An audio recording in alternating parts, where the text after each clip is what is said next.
Happy Tuesday, y'all.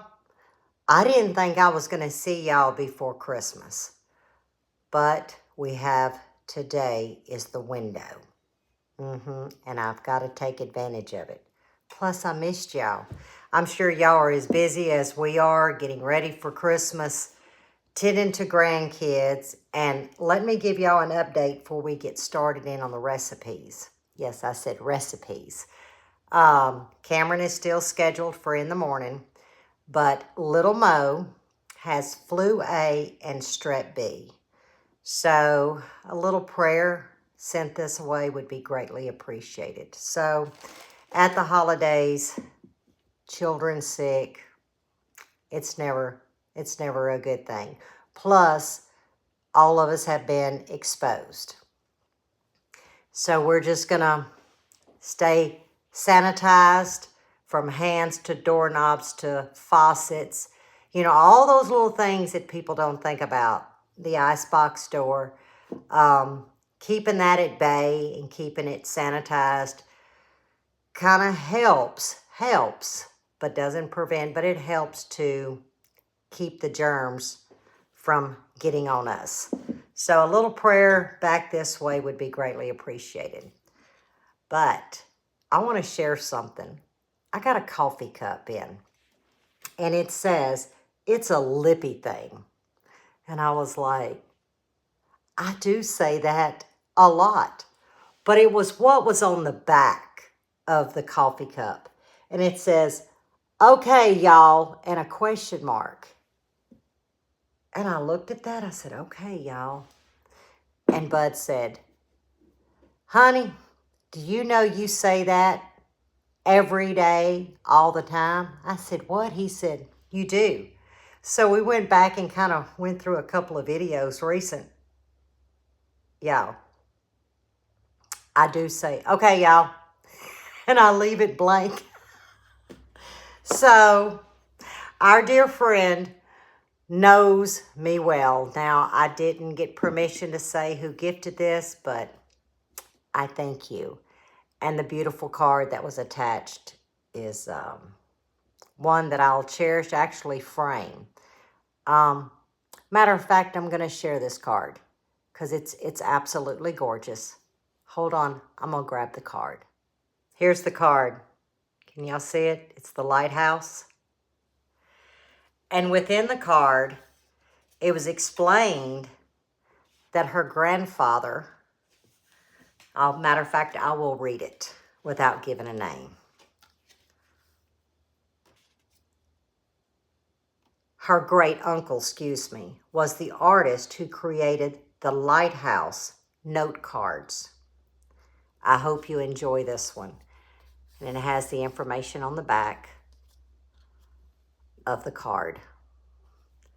So you see, I'm going to frame this because this is not just representing the holidays, but it represents many things, personally to me. And so I'm going to find the perfect frame, and I'm going to frame this card. And I also want to thank all of the rest of you guys that sent me the beautiful cards. I believe I had put those in the community post. I really appreciate y'all taking the time to think about Buddy and I here at the holidays. So we thank you. But now, on to the recipe. Now, there is, did I just say, okay, y'all? I might have done it. But this recipe we call Cajun crackers. I did some Googling to find out what the other names would be. And there was some that called it crack crackers. Yeah, I wouldn't use that term, but that's what they're called. Some are called spice crackers. We call them Cajun crackers. I'm trying to think. There was one that had a catchy name, but I can't remember. But basically, it's the seasoned saltines, okay? But my recipe, and I tried to look up anything that was similar, and there is none. Because my recipe, for me, is 23 years old. Now, how old it is moving past that, I don't know. Because it was Buddy's Aunt Shirley who's no longer with us, shared this recipe, wrote it down 23 years ago. So I was like, well, because when I started making it, I didn't know anything about Google, y'all. Y'all know I'm barely learning how to work a laptop. So, you know, it was like, okay, let me do some research this morning because I was very curious. Not another one is like her recipe. And I was like, you know what? I'm going to make it. Why not go ahead and do a video of it? And maybe it's not too late for you guys to try it. So, without further ado and another sip of coffee, we're going to move to these crackers. But I don't just use saltines. I actually do this with pretzels too. And the trick that I found is your lower shelf products. As in, I left the bag open so I could show y'all the sleeve. I buy the generic saltines and I buy the generic pretzel sticks. I don't know, but they seem drier to me, but they absorb these flavors 10 times better. So instead of a top shelf cracker or pretzel, try it with a off-brand. They're going to absorb the flavor. I don't know why. I'm going to assume maybe they're a little drier. Who knows? But they work better, and they're also budget friendly. So here's a sleeve, well, missing 2 of them, of saltines. Now, I will be doubling this recipe, but in the description, I'm going to put it for a single batch. 1 sleeve here, but I used 8. Remember, I'm doubling, and I'm just going to dump it in. I also saw where people use Ziploc bags. I don't. I do to store if I don't have a pretty Christmas tin, which is what I'll be using, but I'll store it in a Ziploc bag. But I don't mix mine in a Ziploc bag. This is the container that I mix them in. And this is 8 sleeves of crackers. A regular box has 4 sleeves. I'm doubling. So there's 8 sleeves, and you're thinking, that's a lot. My family eats it like candy, literally. So 8 sleeves of saltine crackers. Now I'm going to drop the camera. Like I said, this is no ingredients I have found or measurements quite like Aunt Shirley's. To this measuring cup, I have 3 cups of oil. You need a neutral oil, vegetable oil, canola oil. This is a vegetable oil, so you want a neutral oil. 3 cups. Remember, I'm doubling it. If you was not doubling, it would be 1.5 cups, okay, of oil.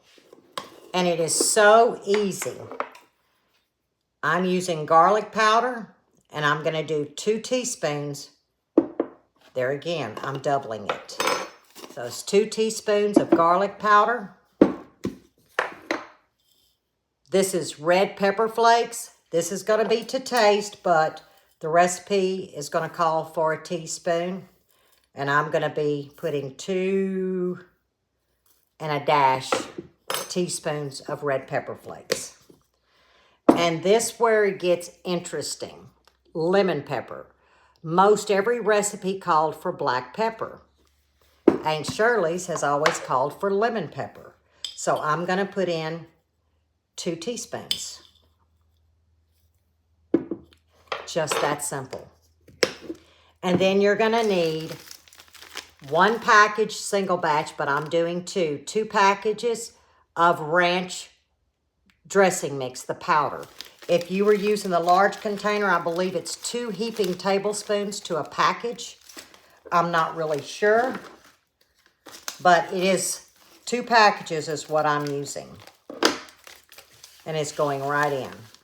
You want to mix this until it's well and combined. I've got it mixed very well. And this has always been my addition. Probably 5-6 years into having this recipe, I added a little something, as we always do to recipes. We try the recipe and then we kind of tweak it to our liking. And what I have found that we like is liquid crawfish boil or crab boil. Now, you could do a little bit of obey. I like the liquid better. Now, this is very strong. So if I had to measure, we're going to use, because I always look at the cap and tail, but I want to actually try and measure for you guys. Not quite a half a teaspoon. And remember, I'm doubling this batch.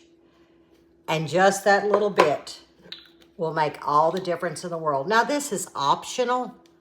The original recipe is fabulous. But I found by that little drop full of this, it just takes it to a different level. And you're going to see why I use a container. It's because I can control the shaking better all over these crackers. And you want every last drop, guys.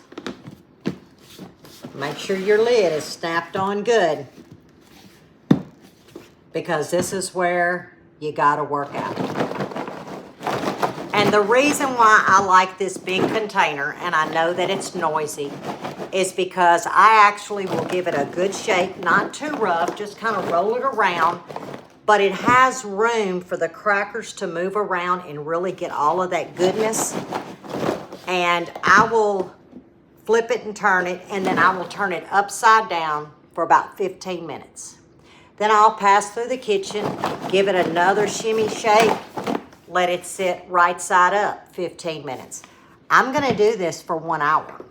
Back and forth, over and over for 1 hour. About every 10, 15 minutes. Just stir it, flip it this way, shake it, flip it this way.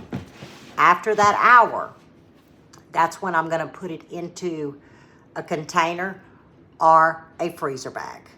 I actually put the freezer bag inside my metal container, so therefore it can stay fresh. And I will do the pretzel sticks just like this. But the key is to really work these crackers or pretzel sticks. And if you can see, all that goodness is dripping off this plastic bottom, getting all in these crackers. And then of course, when you turn it around, it's gonna do the same thing. That's one recipe down. So I'm gonna clean up, drink some coffee, and we're moving to another recipe. We're gonna come in right before the holiday season so you guys can try these recipes. And plus, I've missed y'all, and I know tomorrow is going to be a very, very busy day. So this was my window to spend with you guys. You tell I'm wearing a different shirt? Same day. But there was a little hiccup. Y'all want to know what that hiccup was? Y'all remember when I showed you the crackers? And I said you just turn them upside down, flip them over about every 15 minutes? Well, I said, well, let me go ahead and do my pretzels too. 2 birds with 1 stone. So I put my pretzels in here. Well, what I didn't see was there was a pretzel between the lip and the lid. And I went to give it a shimmy. You see how I'm doing? Shimmy shake? Y'all, I was wearing that oil with all that seasoning. Ranch dressing powder. And I said, oh, there was oil dripping everywhere. So I said, okay. So I lifted the lid, kind of took everything off, just set it on top of the pretzels. Yeah, the lid's, it's clean now. And I just let them sit there until I got my crackers out. Since it's the same seasoning, I throw the pretzels in here. So now I'm working on the pretzels. That was after it took me 30 minutes to clean this oil up, wipe cabinets down, mop the floor. But I got my crackers out, and I ended up with 2 metal containers. Now, in this container is going to be a large freezer bag, because I didn't want that stuff on my tin. But I've got two of these. This one and this one sitting over here. That's going to house the crackers. With this many left over for Bud to enjoy and I've just got the lid open. I mean the lid. I've got it open, just kind of airing, which I could close it. And then just kind of mix it, but you don't need to because it's been an hour and a half. But I do like them to set 24 hours before we enjoy them. He's not going to let it go that long. So, the pretzels are waiting. And what I'm probably going to put them in is a tall, skinny red container. So, that's sitting to the side. I need to get this put up. And now, let's move to the second recipe. Lord, y'all, that was a mess. I know y'all laughing. I didn't laugh at first, and then I laughed and I said, hang on. It's just a Lippy thing. And that it is. But what we're fixing to make is maple fudge. Yes. You're going to need maple extract. But this is so easy. It's kind of a dump and go. But it's going to be on a timer. And you're going to have to move fast once it leaves the stovetop. So I went ahead and took the liberty to bring everything out by measurements. And then I'm going to pick you up and move you to the stove and let you see this process. You're going to need a wooden spoon. Anytime you're making fudge or candy, a wooden spoon works best. So I'm going to drop the camera. I'm going to show you what I'm doing. And then we're going to rock this maple fudge out. Now, I will not be using nuts in this. This first batch is a gift, and they cannot have nuts. But the second batch, I'll add probably pecans. Then again, I may not because the family likes it just without. And it saves me some pecans, and you know pecans are costly. But when we get to the pecan part, I will then say, hey, this is when you would add the pecans. So, let's get all this mixed up. We got to rock this out. I got to do supper. You're going to need a heavy bottom pot for this, okay? Heavy whipping cream, 1/2 cup. You cannot substitute. It's got to be heavy whipping cream. And I've got the heat cups. Now, I don't want to waste any of this cream. So I'm going to get all of it out, but it's a 1/2 cup. You're going to need 1 cup of granulated sugar going in. 1/2 cup packed brown sugar. Make sure it's packed. I'm going to give this kind of a mix a little bit. That way it's blended well. Now I am using more of a slanted wooden spoon so I can get into the creases with it. We call that a roux spoon here in the South. Okay, now to this is a 1/2 cup of butter, which is 1 stick. Now this is salted butter. If you're using unsalted, you would add a pinch of salt at this point.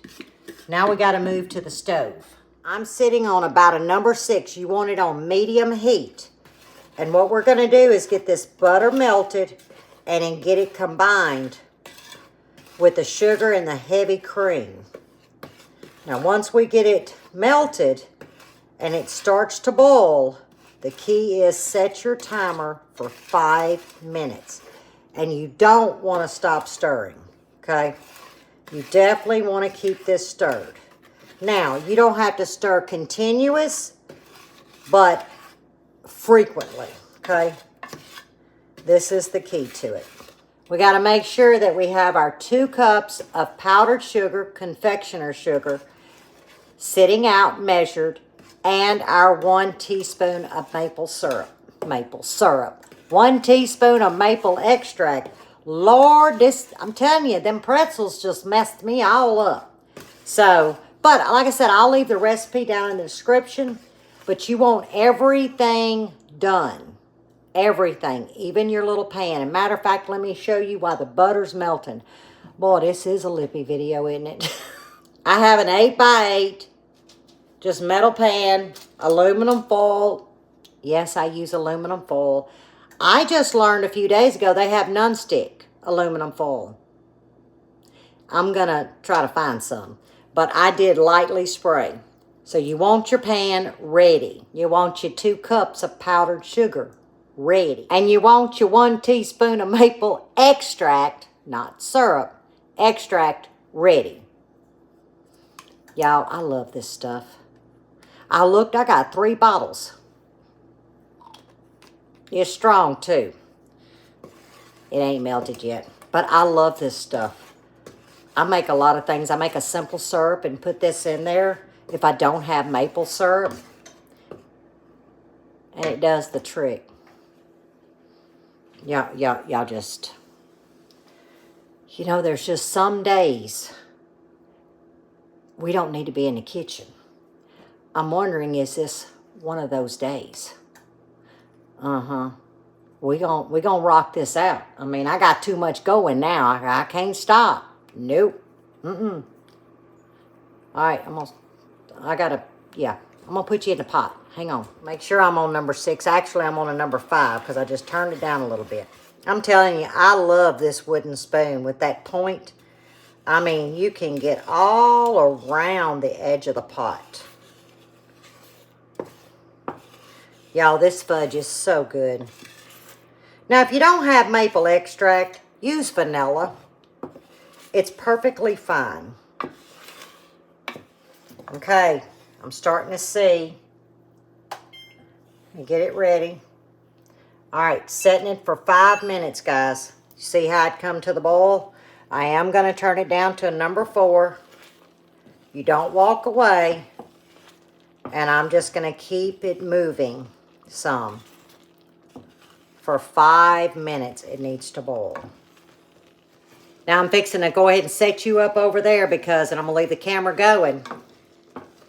Because once we move to the counter, it's all hands on deck. It goes very, very fast. And yes, I'm eating my hair. Hair, please don't come after me. Please. It's the holidays. Got to show some love in the house. And I got to quit talking. I got to get y'all moving. Well, I got 3 minutes and 51 seconds left. Okay, guys. We've got it off the heat. It was 5 minutes. We're going to add our teaspoon of maple syrup. Maple extract. Lord, what a video. And we're going to add our 2 cups of powdered sugar. And once you get it combined, that's when you would add about a 1/2 cup of chopped pecans. I'm not adding pecans, and you've got to work very, very fast because it's going to set up. And that's what you want. I want to make sure that I've got all of this combined, this powdered sugar. But it does smooth out nicely. Trust me. Oh, yeah. I'm good with that. You're thinking, oh, it's clumpy. No, it works, guys. Oops. Now, try not to scrape the bottom, okay? Because it could be residual sticking. But I am getting all the main fudge out. And it's right around this edge. Y'all just can't see because I'm left-handed the way I hold the pot. And I apologize for that. Okay. Now, let's get this hot thing out of the way. And I'm just going to move it to the edges. Just like this.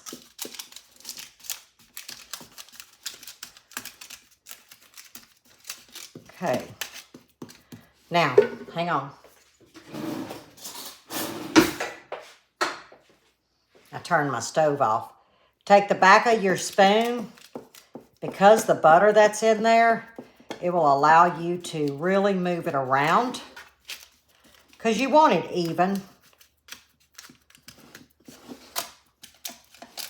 just like this. And all I'm doing is kind of moving it from the center out lightly because I want our fudge to set up smooth. You see, it's not that hard to work with.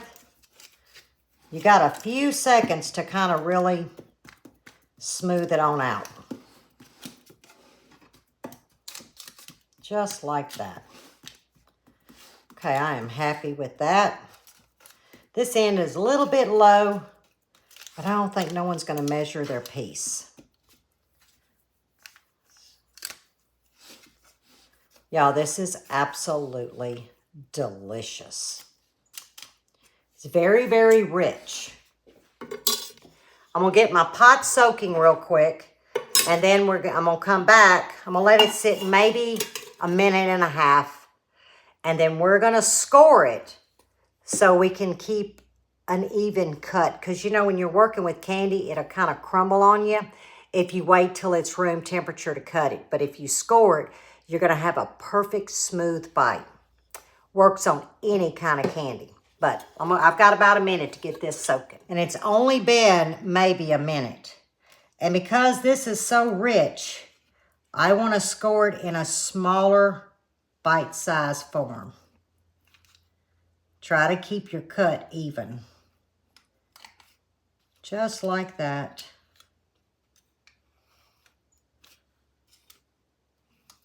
It's not the most even cut, but they're small little squares.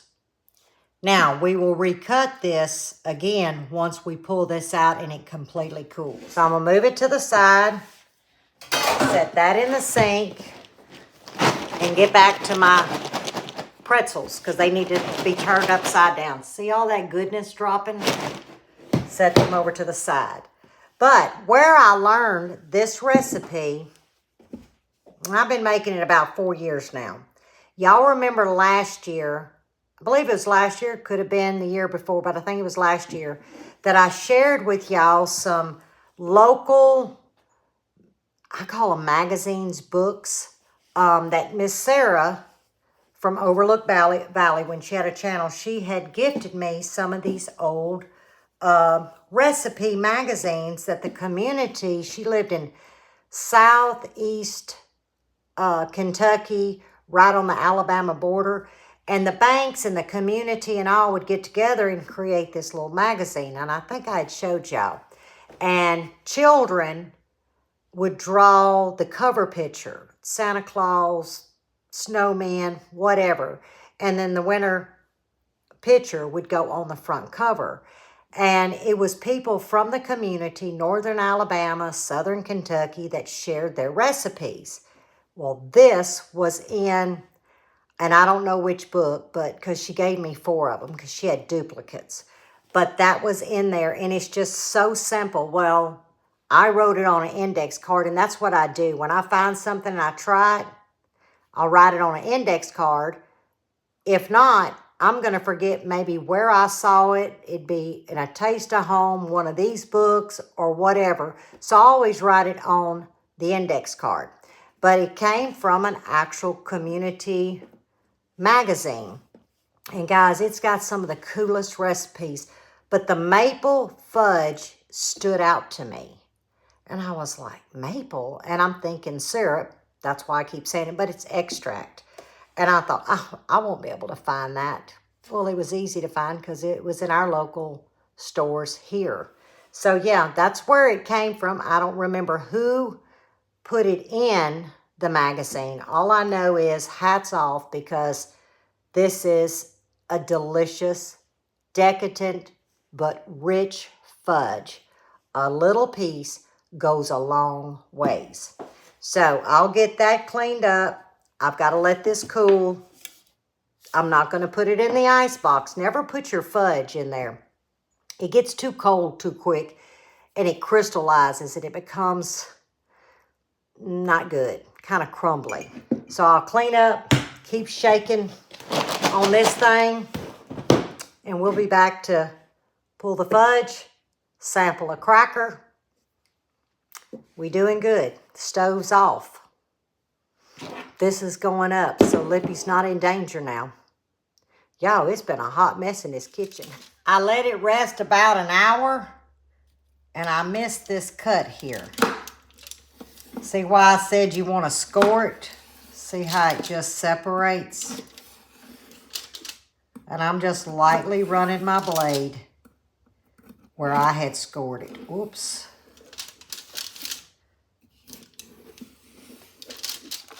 And I've got my little dish lined with a piece of wax paper. I found that works best. And we're going to get it filled up. Here is a smaller piece. Here is a larger piece. This is where I kind of, on this side, went a little bit large. But it's the perfect, well, bite for someone. It's usually 2 bites for me. So I'm just going to get it filled up.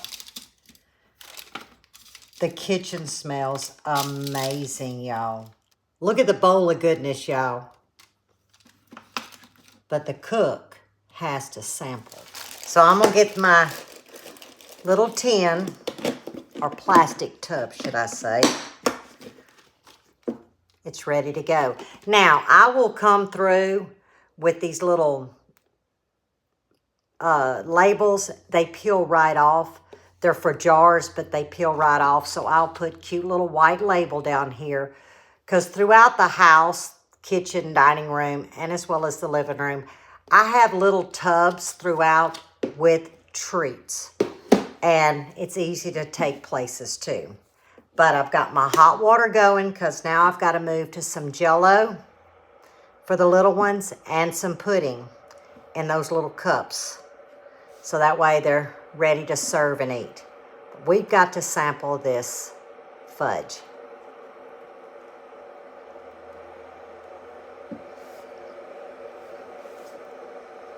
It melts.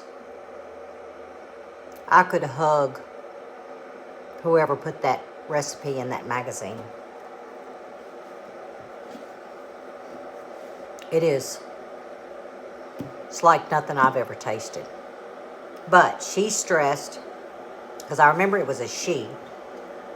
Heavy whipping cream only. So when you see something like that, it's like, okay, we're not going to try something different. And I have yet to try something different. I don't think I want to. This is so good. And yeah, what you're hearing is my teapot. Lots of Jell-O's got to be made. I'm going to show you the little cups that I was talking about. And that is so rich, that fudge. I'm telling you, that little piece, it'll fix you right up.